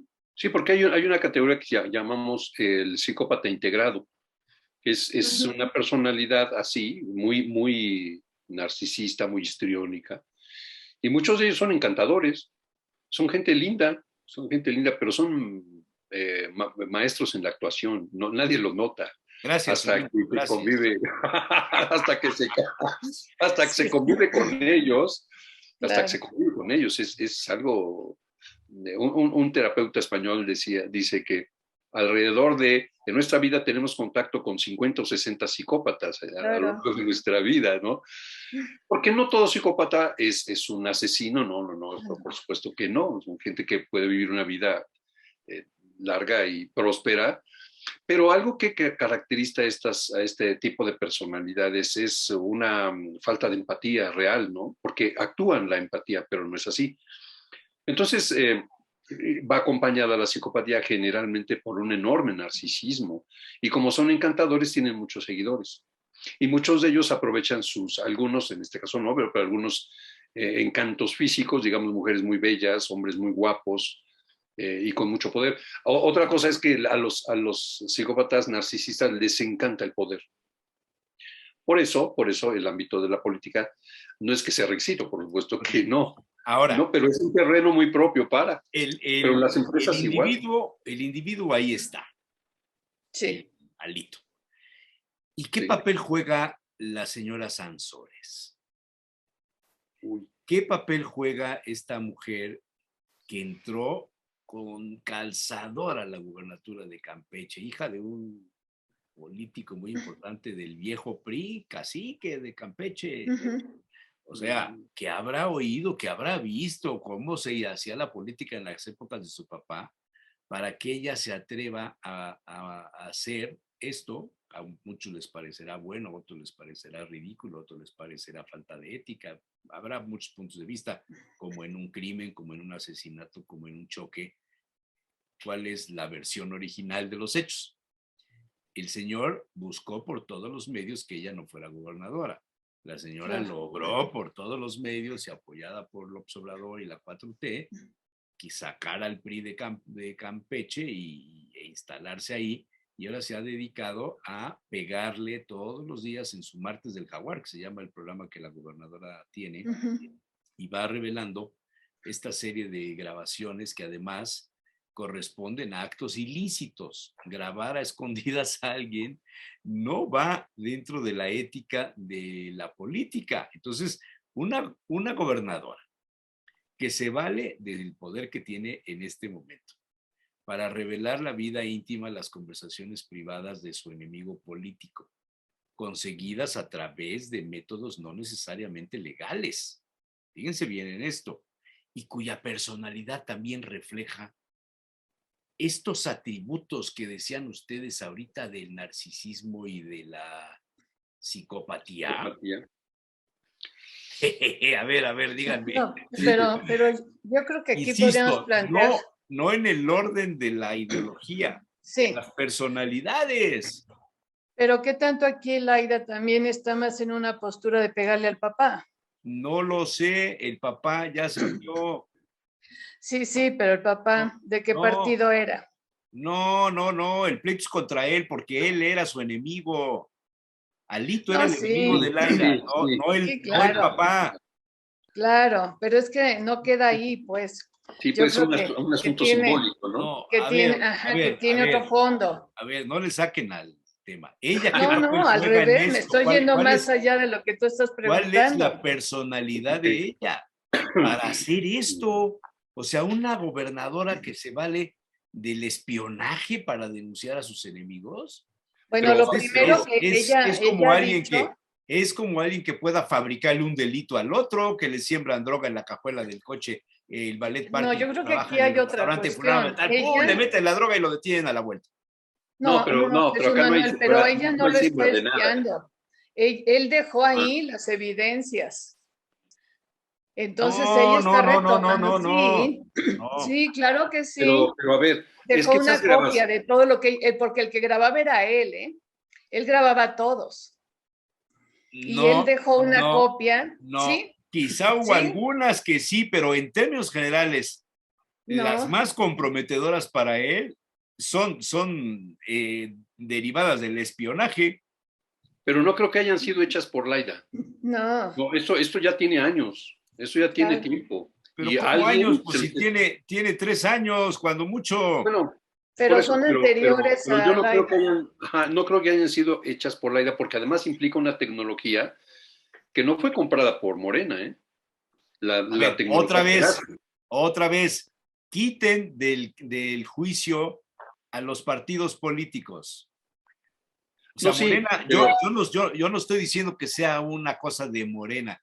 Yo estoy preguntando, bajo la óptica de la psicología, el comportamiento de una ya, mujer sí, sí. que teniendo poder político se atreve a hacer uso de estas grabaciones, si las mandó a hacer o no las mandó a hacer. Pues mira, yo creo, tú dijiste hace rato bajo las, algo así que dijiste, las normas o códigos morales de la política, algo así, algo dijiste. Código de ética, ¿no? Código de ética. Bueno, mira, yo creo que la política no tiene códigos de ética, si acaso sus códigos son de que el fin justifica sus medios, los medios, ¿no? Aquí yo creo que, en primero hay que situarlo antes de que en lo nacional, en Campeche. Campeche es un terreno muy peleado, fue un terreno muy peleado y donde el caciquismo priista pues sentó sus reales, ¿no? Entonces, yo creo que el chiste ahorita es pegarle al PRI por donde se pueda y con lo que se tenga, con hechos. O sea, aquí por eso sí se vale decir, yo creo, que estos audios no fueron hechas por Laida, sino que fueron proporcionados a ella y que yo no sé qué implica ahora, que si eso es legal o no, ay, pues por pronto se vio que la famosa ley Olimpia no fue violada por el hecho de hablar de las fotografías que se tienen de las diputadas y senadoras priistas, no se viola, ¿no? Entonces, yo creo que aquí fue proporcionado todo este material, ¿sí? Y que tal vez ni siquiera, a lo mejor yo no lo sé, ahora no lo sé, que a lo mejor ni siquiera él lo hizo, sino era espiado, a veces por sus mismos amigos o entrecomillado amigos, ¿no? Porque ellos tenían la tecnología para hacer esto, que es una tecnología muy, muy cara, ¿no? Entonces, ahora, habría que ver, ¿es correcto o incorrecto lo que está haciendo Laida? Ahora, la tercera cosa, que ¿es psicópata Laida por esto? ¿Es narcisista? Probablemente sí tiene cierto grado de narcisismo. Sí, le gusta hacerse notar y hasta tiene su programa. Es un elemento de narcisista, mírenme, ¿no? Qué importante soy, qué bello soy, bla, bla, bla. Psicópata, no lo sé, porque te digo, el psicópata se sabe hasta que pasa el tiempo y se convive con esa persona. No se sabe a la primera, porque no hay manera de saber de un psicópata nomás por verlo y ver sus acciones primarias, sino que hasta en la convivencia y ir haciendo un análisis con el tiempo de que, wow, aquí hay cosas muy raras. Pero del narcisismo, del histrionismo, pues sí, la idea le gusta ser vista. Pero que sea correcto o no, uy, pues habría que ver. Yo descartaría la psicopatía en Laida porque no cubriría los aspectos Ajá. los que corresponden, ¿no? Yo creo que en Laida la característica más importante sería el histrionismo. Probablemente sí. El destacar, el estar en primer lugar, la nota, mantener todo el público expectante de ella. De hecho, ayer se decía que había, creo que 25,000 espectadores en vivo, algo así, ¿no? No sé a cuántos llegó, Sí, una pero cosa era impresionante. impresionante. O sea, tiene rating, vamos. Sí, Sí. sí, entonces yo creo que más que nada es toda esta exuberancia en ella, el protagonismo, por eso hablo de una personalidad histriónica, que es lo que Sí. más bien la caracteriza a ella, ¿no? Llamar la atención, yo soy la importante, ¿no? Pero no le veo rasgos de psicopatía No, definitivamente a Laida, ¿no? Ahora, también viene la otra cuestión, ¿qué tanto es el papel de un gobernante, hombre o mujer? Yo, en lo personal, no me agrada mucho esa cuestión. Yo creo que hay que dedicarse a cuestiones más serias que estas, pero pues también ahora sí que cada quien tiene su propio estilo. Cuando ella estaba también que era senadora o diputada, Era senadora, senadora. pues también era parte de lo que se veía, ¿no? Entonces no puedes dejar de ser en un puesto lo que eres, lo Sí, sigues llevando, tu personalidad la llevas a donde vayas, ¿no? es Entonces, cierto. yo diría eso, ¿no? Sí. Pero ha sido un punto importante en la, pues bueno, no sé si puede decirse así, la debacle del PRI, ¿no? O sea, esto ha minado fuertemente la imagen que se ha tenido del PRI, porque pues esto denota que una enorme cantidad de priistas se la han vivido así, ¿no? Recordemos tristemente célebre el caso de Cuauhtémoc Gutiérrez, el rey de la basura de allá de la Ciudad de México, creo, o del Estado de Sí, México. pero fíjense cómo Bien. la concupiscencia de ustedes va siempre en el orden de lo político y yo los trato de llevar al terreno donde ustedes son los especialistas. No, yo no me Este, metí en política. no, ahorita está diciendo el compañero Sí, yo político. sí, ahorita O sí. sea, fíjate bien, la política no puede estar lejos de los comentarios que se hacen, pero yo quisiera separar que Laida, yo conocí a Laida cuando era del PRI, yo conocí a su papá cuando era del PRI. Ahora el que está en el PRI pues es el exhibido. Conocimos a López Obrador cuando estaba en el PRI, conocí a Bartlett cuando era del PRI, conocí a ¿quién más quieren? A Nacho Mier, Alejandro Armenta, a todos cuando eran del PRI. Miguel Barbosa era del PRI. Entonces que todos salieron del PRI. Todo. Salvo Claudia Sheinbaum. Sí, bueno, ya los actuales, ¿no? No, Claudia Sheinbaum siempre fue de izquierda, siempre fue, o sea, Sí, no, sí. anduvo por ahí. Bueno, pero haciendo a un lado estas cargas ideológicas, esto de que muera el PRI, se acabe el PRI, ya está. Yo lo llevo al universo de la sociedad.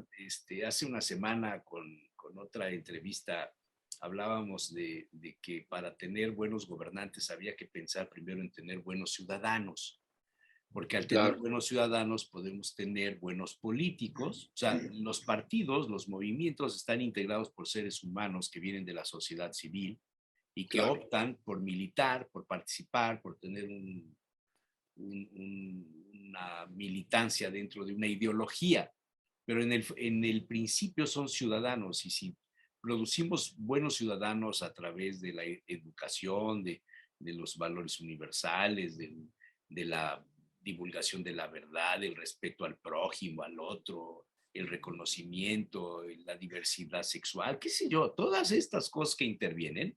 Entonces, esos ciudadanos que den el paso para hacer política, van a ser buenos políticos, en principio.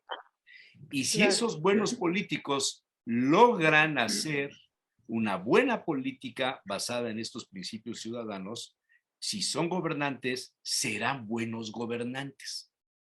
Es así como que un silogismo muy natural, o natural, para entrar en terrenos de la lógica. Sí, claro. Por eso yo decía que llevas Espérame, tu personalidad a donde vas, ¿no? Espérame. El problema es que no es así. El problema es que los buenos ciudadanos no se meten a la política. El problema es que los políticos vienen de los que no son buenos ciudadanos y por lo tanto los gobernantes tampoco son buenos gobernantes porque vienen para llegar a donde llegaron tuvieron que hacer muchas cosas que no corresponden a los preceptos legales. O sea, Sí. aquí tan malo es el pinto como la colorada. No por el Claro. cabello, sino en función de que uno es hombre y otro mujer, pero es un pleito, sinceramente, de verduleras que exhibe la calidad, el nivel, la ética de la política mexicana. Tan Bueno, yo creo que, pinto como la colorada. claro, yo creo que, de hecho, en cuestiones de ética y moral, mucha gente que vende verduras tiene mucha más calidad moral que esta sarta de sátrapas, ¿no? Estoy de acuerdo. Porque esto que tú dices es muy interesante. O sea, ¿qué es lo que motiva a alguien a meterse en política? Y vayamos desde lo más básico, ser presidente de una colonia, por ejemplo, andarse metiendo en esos ajos, ¿no? ¿Por qué a alguien le interesa meterse en la política? Y ahí es donde precisamente los terrenos de el histrionismo, del narcisismo, de la psicopatía, en algunos casos más fuertes, llaman la atención. Porque puede ser un móvil de verdaderamente buscar justicia donde yo vivo, por ejemplo, para mi colonia, que las calles estén pavimentadas, que los servicios, el agua, la recolección de basura, se haga correctamente en sus días, etcétera, etcétera, etcétera, y que haya beneficio para la colectividad de colonos. Bueno, y si yo puedo hacer algo para eso, pero se necesita esas ganas de querer meterse en esas cosas, en esas actividades, pero me puede mover realmente la justicia, el beneficio de la gente donde yo vivo, o me puede mover el interés solamente de lograr cosas que tienen que ver con el poder, con el dinero, con la fama, ¿sí? Y yo creo que la gran mayoría, a lo mejor exagero y me equivoco rotundamente, pero yo creo que la gran mayoría de la gente que se mete en la política, por lo menos en el PRI, había sido eso, porque se convertía en una mina para que la Sí, gente sí. se, Y se, se todos han sido enriqueciera. formados en ese crisol. Exactamente, exactamente. Todos han sido formados en ese crisol que quizá en el momento en el que llegaron otros ingredientes, el neoliberalismo, los viejos priistas se salieron del crisol. Sí, sí. Pero Ahora, el hecho de que alguien venga del PRI no quiere decir que traiga toda la mentalidad priista, ¿no? Yo creo que mucha yo creo gente que se sí, man. decepcionó, mucha gente sigue igual, Yo creo que sí, man. ¿sí? Yo no estaría de acuerdo en que todo Pero el no que llega a todos, la sí, claro. política tiene mala intención o la intención de sacar provecho. Yo creo que sí, una gran mayoría, pero otra parte lo hace de buena fe porque quiere lograr cambios, porque quiere hacer algo positivo por la gente. Yo creo que muchos de los que decimos lo veíamos bien y ¿qué pasó? ¿Se cambió? Lo que pasa es que dio otra cara. Mucho también es actuar de manera diferente y esto sí es una característica también de la psicopatía. Yo Claro. aparento hasta puedo ser hasta seductor, te puedo convencer de algo para poder lograr mis fines. Cuando yo ya lo logre y esté en el objetivo, entonces yo ya hago lo que quiera. Pero mientras me puedo aparentar sumiso, Ajá.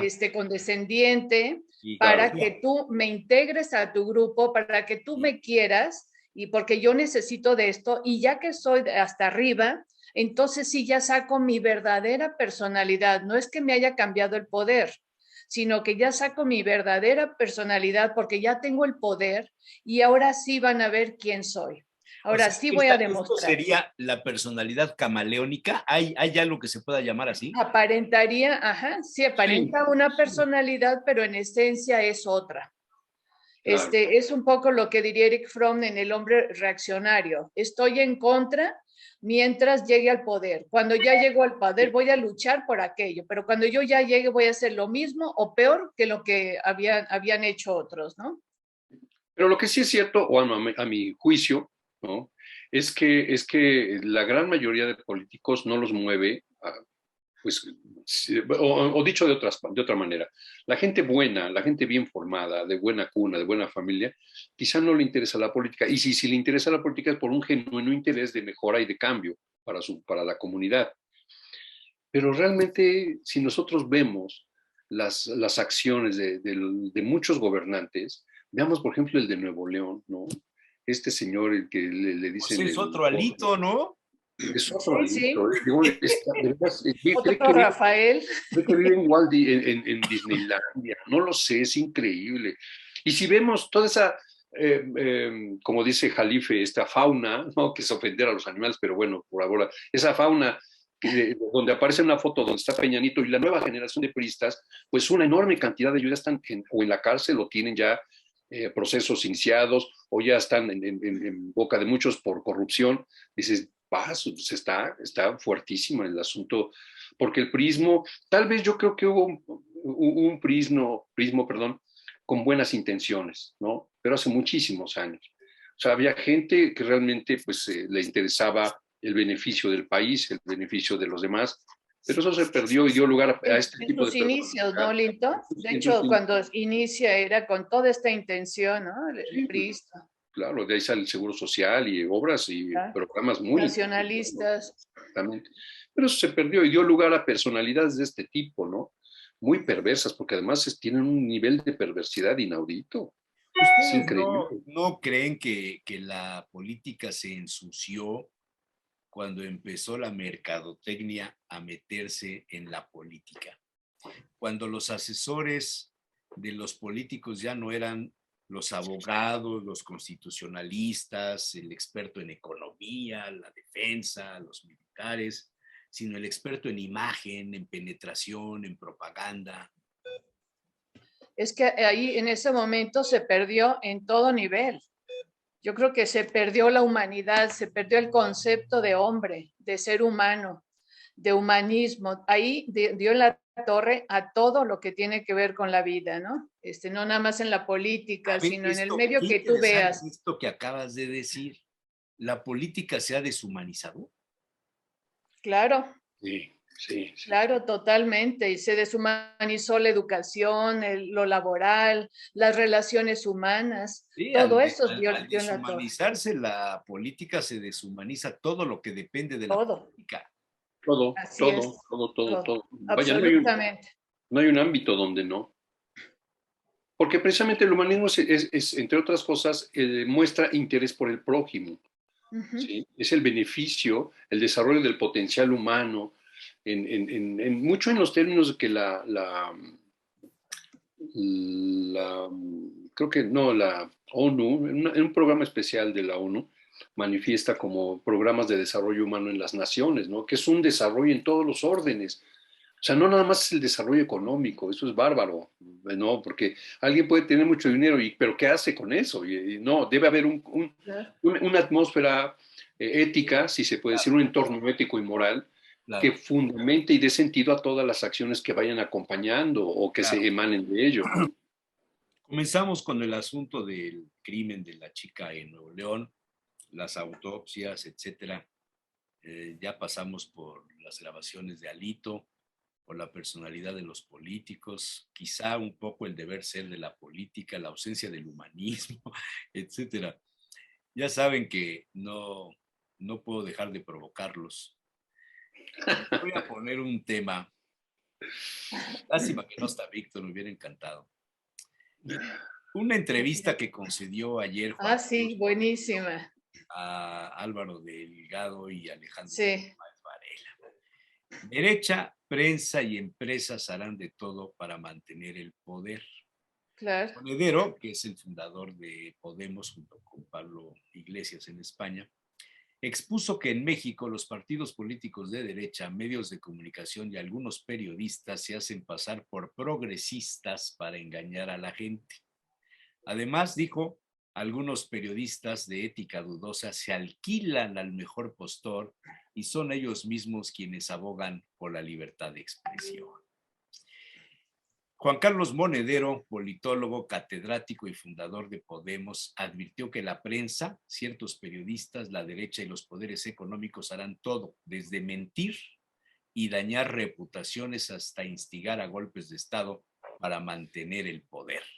Dijo que esto sucede en España, pero también en toda Latinoamérica, México incluido.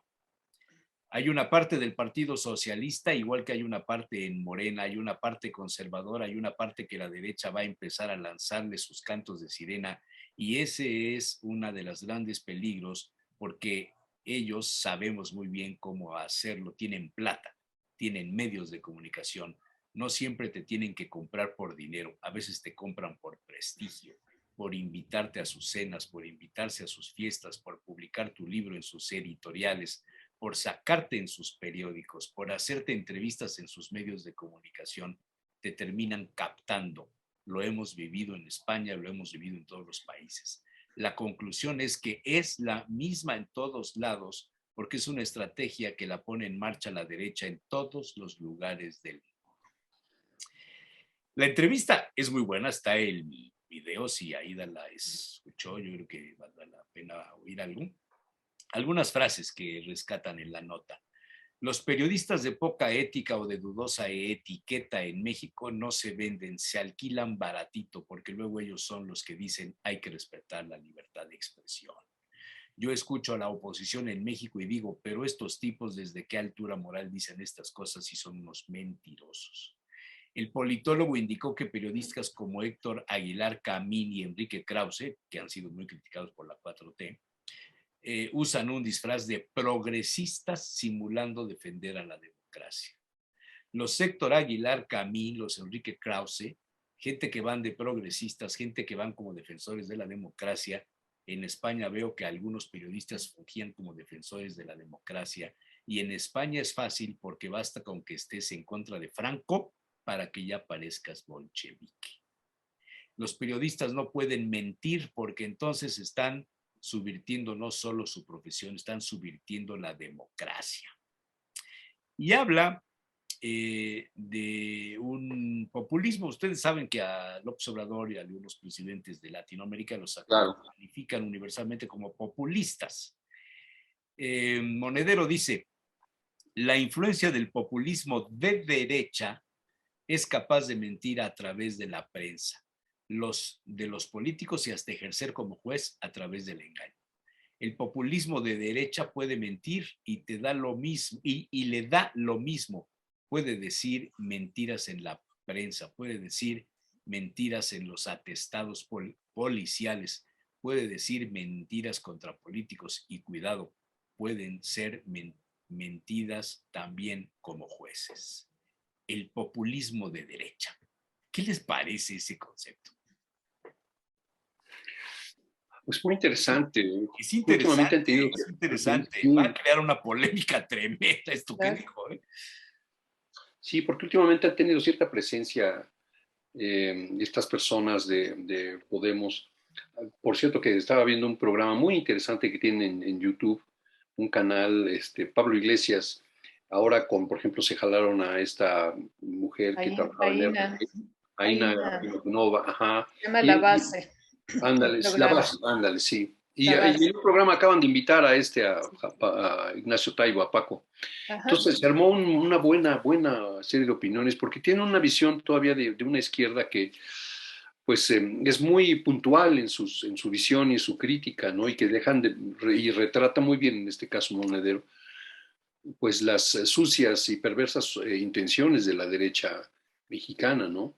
Y que desafortunadamente, pues auspiciados y fortalecidos por intereses económicos grandes, como por ejemplo la subvención que le están dando desde el gobierno de Estados Unidos, no sé de quién, de parte de quién, por ejemplo, a estos señores contra la corrupción, ¿cómo se llama?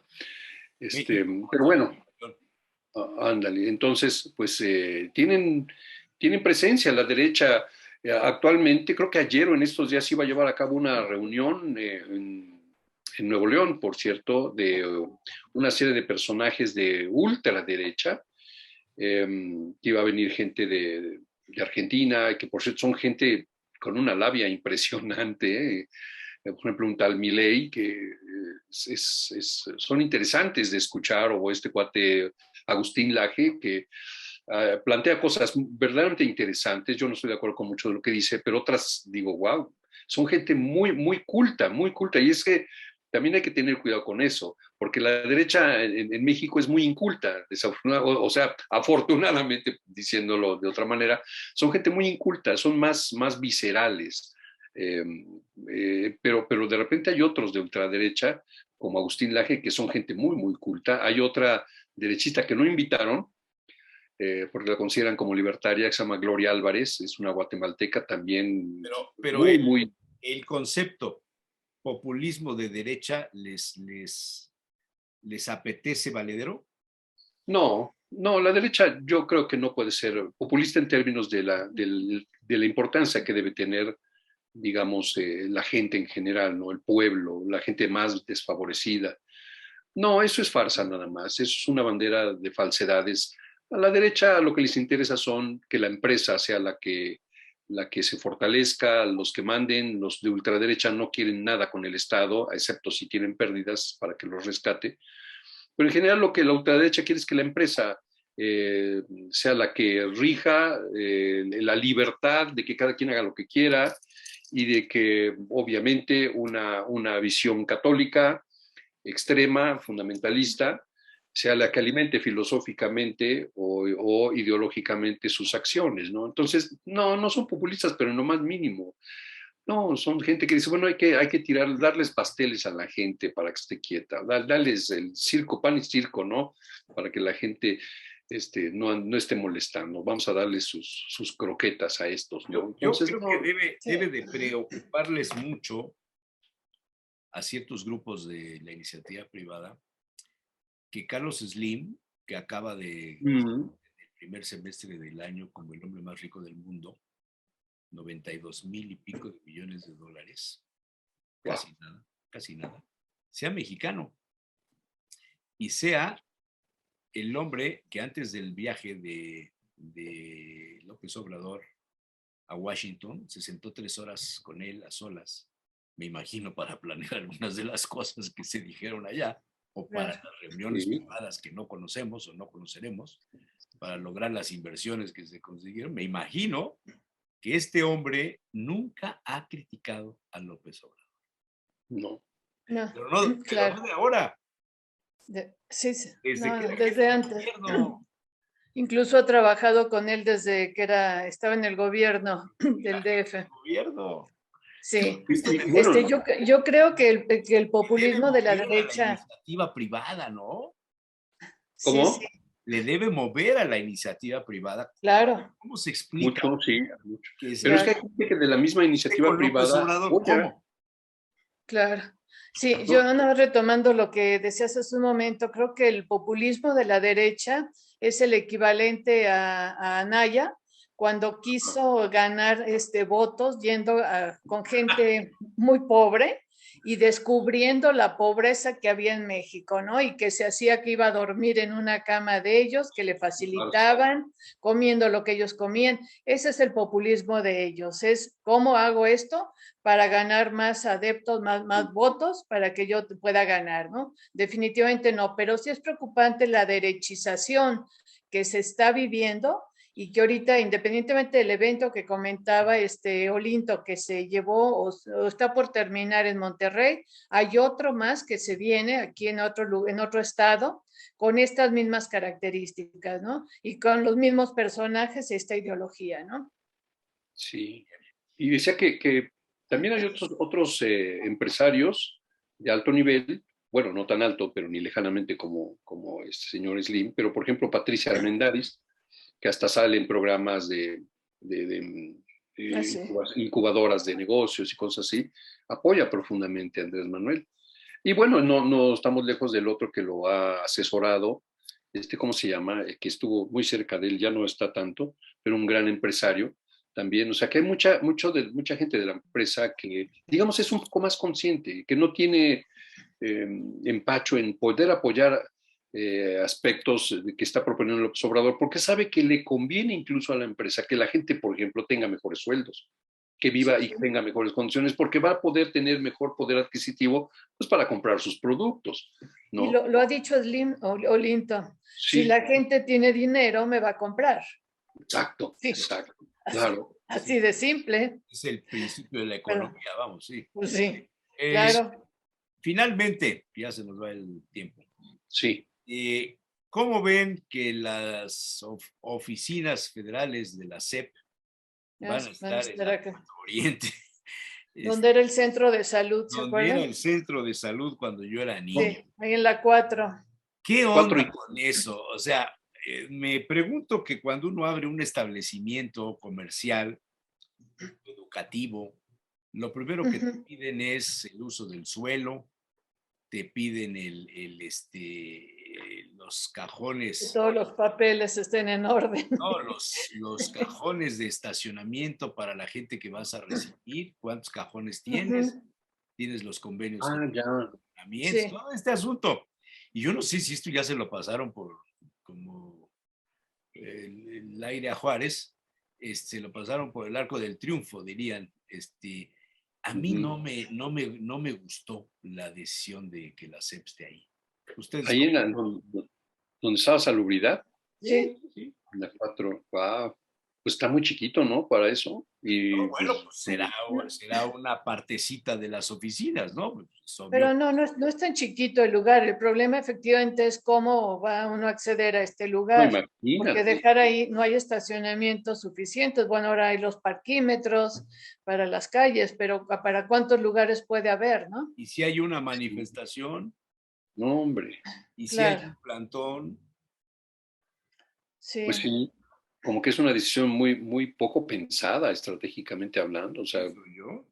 yo creo que fue más pensada con los intestinos que verdaderamente, como tú dices, bueno, ¿y cómo se va a estacionar la gente? ¿Qué va a pasar ahí? Pero lo habrán consultado con las autoridades municipales, el gobierno Pues quién municipal. sabe.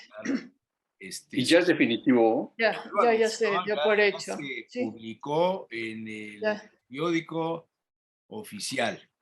Ujú, Bueno, pues sí, claro.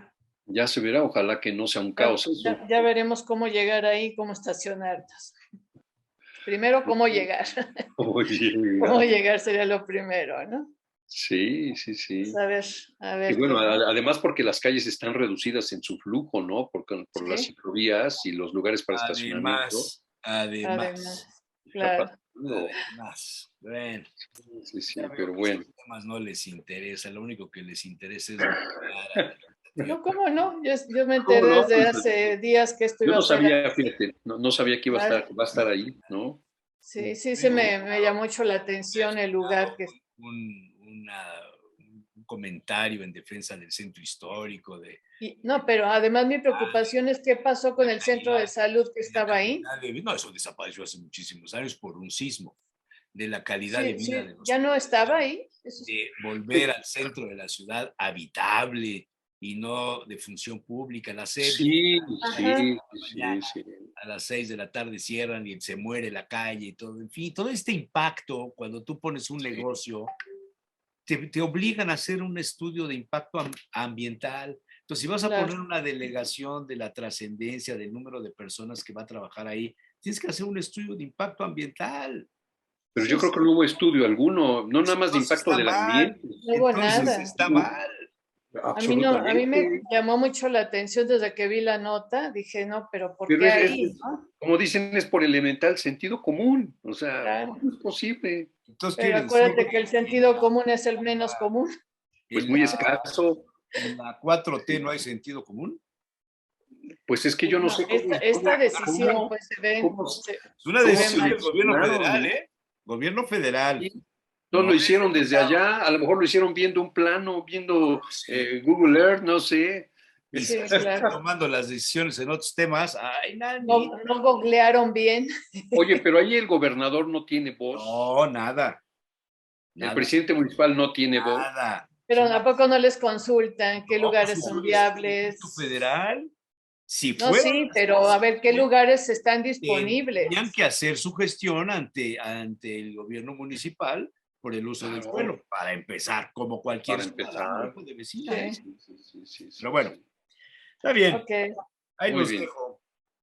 sale. Hagan con mi Nos honra, vemos la próxima semana. hagan con mi muy bien, honra lo que queridos. quieran. Nos vamos Muy al bien. rincón de Salacaín y que hoy hablará del picadillo. Y Oh, nos qué vemos, rico. primero Dios, la próxima semana. Muchas gracias. Así sea. Cuídense mucho. Luego, Abrazo. que estén muy Chao. bien. Chao. Adiós.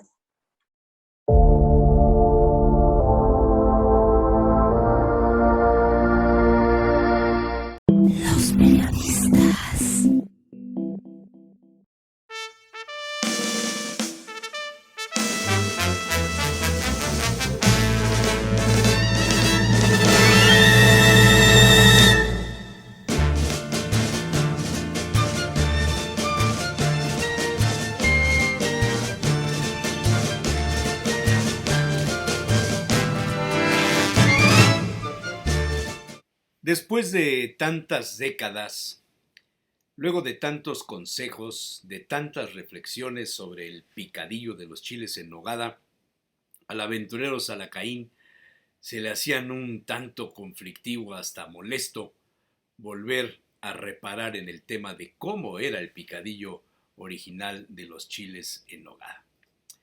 Sería la edad, le había dicho un amigo, o el desinterés, quizá por continuar intentando rectificar las recetas a la manera de cómo él las había conocido. Cuando le preguntaban sobre el tema, Salacaín tenía a la memoria una frase de la abuela cuando se refería a los chiles en nogada preparados por las vecinas. No son chiles poblanos, no tienen picadillo, tienen molidillo. Esto lo decía al referirse a la forma como habían sido rellenados los chiles, no siempre del tiempo. Sin duda, una de las partes importantes de los chiles en nogada lo constituían el llamado picadillo, cuya receta se perdía en la historia de la gastronomía desde principios del siglo XIX y cuyo tránsito experimentaba diversas experiencias en cuanto a los ingredientes.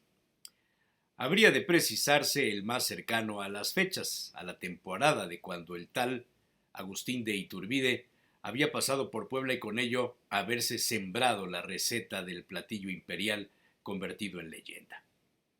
No existió una receta formal para tal evento. Por tanto, solo queda la especulación de las recetas cercanas a las fechas y los diversos métodos como se preparaban los chiles rellenos desde mucho antes. Los mesoamericanos comieron chiles, a veces los rellenaron. Durante la colonia se comieron chiles y los rellenos fueron modificándose. Los hubo según el estilo de las cocineras, la influencia de los migrantes e incluso el abasto a la mano. Era de pensarse como una cuestión de sentido común en aquel momento. Las monjas o las cocineras del convento tenían a la mano los productos del campo de temporada y con ello prepararon el picadillo para rellenar los chiles del tiempo y usaron la salsa de nuez de Castilla ya conocida en otros platos años antes para decorar el platillo ofrecido a Iturbide con los colores de la bandera trigarante, donde el verde, el blanco y el rojo le dieron el toque. El emperador fue una especie de conejillo de indias. Pero ¿cómo era el relleno? Esa cuestión había provocado serias discusiones entre los conocedores y aprendices del tema. Históricamente, contaba Salacaín, había antecedentes registrados en los recetarios, los hubo hasta con apellido. Por ejemplo, en 1831, el año más cercano a la visita de Iturbide a Puebla, apenas 10 años, el cocinero mexicano publica una colección de recetas sobre la cocina de la naciente nación. Una de ellas se denomina relleno mexicano y dice textualmente así: se pican bien partes iguales de carne de puerco y de carnero cocida. Se le echa ajos, cebollas, jitomate crudo, perejil, hierbabuena, y a todo bien picado se añade un migajón de pan mojado en caldo, huevos crudos, clavo, pimienta, sal, alcaparras, alcaparrones y acitrón.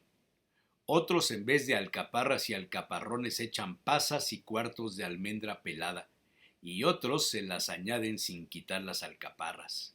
Queda sabroso, añadiendo también piñones.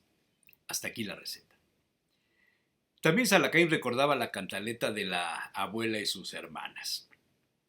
Se pican unos lomitos de puerco y se ponen a cocer. Cuando están cocidos se pica un poco de ajo y jitomate y se fríen. Se le agregan pasas, almendras, alcaparras, acitrón, aceitunas, manzanas, plátanos, choricitos. Todo esto picado se le agrega a la carne. Es de pensarse en los primeros rellenos como de oportunidad, ocasionales, con los ingredientes del día a la mano. Lo demás ha sido derivado de la experiencia y la sazón de cada familia. Quizá, citaba Salacaín, la parte más importante de hoy día para definir un buen picadillo se fundamente en eso, en tener los ingredientes picados, no molidos. La carne de cerdo, preferentemente o mezclada con res, debe picarse, no molerse y menos deshebrada como algunos cocineros pretenden. Y en consecuencia, el tamaño de los cortes para la fruta debe corresponder estética y gastronómicamente al de la carne. Lo demás es sazón, es paladar. Y en eso se puede discutir mucho, pues, como siempre lo había dicho Salacaín, infancia es paladar. Pero esa es otra historia.